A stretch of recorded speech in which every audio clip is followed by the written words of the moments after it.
কুরবানির ঈদের দিনে আমরা একটা ভুল করে থাকি, যেই ভুলের কারণে আপনার আমার কুরবানিটা নষ্ট হয়ে যায়। আল্লাহর কাছে এই কুরবানি কবুল হয় না। আমরা গরুর গোশত কাটার জন্য লোক ভাড়া করি ঈদের দিন। গ্রামের তুলনায় শহরে এই কাজগুলো বেশি হয়। শহরের মানুষ, ইভেন গ্রামের মানুষ গোশত কাটার জন্য একজন লোক অথবা দুইজন লোক ঠিক করে পারিশ্রমিক দেওয়ার পাশাপাশি তাদেরকে আমরা গোশত দিয়ে থাকি।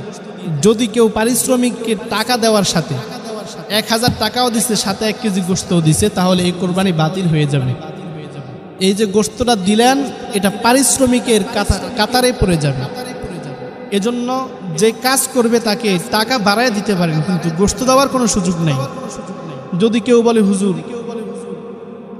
আমি তারে এমনিতেই দিলাম, আমার বাড়িতে কাজ করছে, এই পারিশ্রমিক হিসেবে আমি তারে 2 কেজি মাংস দিয়ে নেই, এমনিতেই তারে আমি দিলাম।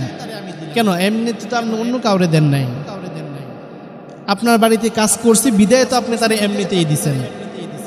অন্য কাউকে তো আপনি এমনিতে 1 কেজি 2 কেজি মাংস দেন না। আপনি এখানে যেভাবেই বুঝান না কেন, যদি কেউ আপনার বাড়িতে ঈদের দিন কাজ করে থাকে, পারিশ্রমিক দেওয়ার সাথে যদি 1 কেজি অথবা 2 কেজি মাংস ওরে দেন, তাহলে আপনার কোরবানি বাতিল হয়ে যাবে। কারণ কোরবানির পশুর মাংস দিয়ে পারিশ্রমিক দেওয়া জায়েজ নাই। এটা খুব মাথায় রাখবেন।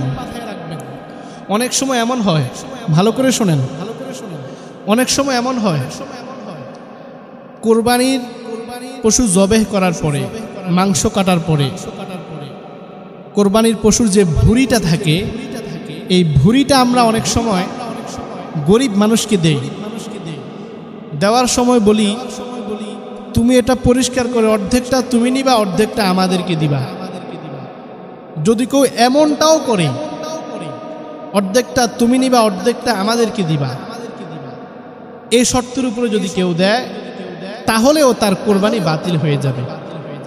আপনি যদি কাউকে দিতে চান, তাহলে আপনি এমনিতেই তাকে দিয়ে দিতে পারেন। আপনি যে তাকে বললেন অর্ধেকটা তুমি নিবা, অর্ধেকটা আমাকে দিবা, আপনি তাকে দিয়ে কাজটা করালেন, পারিশ্রমিক হিসেবে আপনি তাকে অর্ধেকটা দিলেন। এটা অনেকেই বুঝে না, গ্রামের বিশেষ করে মা বোনেরা, শহরের বোনেরাও অনেক সময় এমন কাজটা করে থাকে।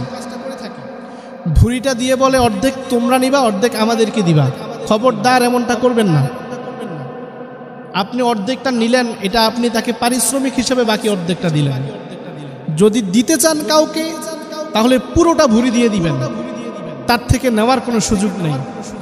আর যদি তাকে না দেন, নিজে পরিষ্কার করে নিজে রাখবেন। অন্যথায় এটা করতে পারেন, কোনো একজন লোকের মাধ্যমে ভুঁড়িটা পরিষ্কার করাবেন, তাকে ভুঁড়ি দেওয়া যাবে না, টাকা দিয়ে দিবেন। তাকে টাকা দিয়ে ভুঁড়িটা পরিষ্কার করে পুরোটা আপনি নিয়ে নেবেন। এটা আমাদের দেশে সবচেয়ে বেশি হয়। এটা একটু সংশোধন হওয়া দরকার। এই মাসালাটা অবশ্যই মাথায় রাখবেন। কোরবানির পশুর কোনো অংশ, কোরবানির পশুর কোনো অঙ্গ পারিশ্রমিক হিসেবে কাউকে দেওয়া যাবে না। চামড়ার ক্ষেত্রে এমন কথা, হাড্ডির ক্ষেত্রেও এমন কথা। কোনো অংশ, কোনো অঙ্গ পারিশ্রমিক হিসেবে কাউকে দেওয়া যাবে না। যদি কেউ দেয়, তাহলে তার কোরবানি বাতিল হয়ে যাবে। কোরবানি আল্লাহর দরবারে কবুল হবে না। মনে রাখবেন, কোরবান কিন্তু আমরা দেই শুধুমাত্র আল্লাহকে খুশি করার জন্য, কোনো মানুষকে খুশি করার জন্য আমরা কোরবান দেই না। অতএব এই বিষয়টা মাথায় রাখবেন। পারিশ্রমিক হিসেবে কখনোই কোরবানির পশুর কোনো অংশ, কোনো অঙ্গ কাউকে দেওয়া যাবে না।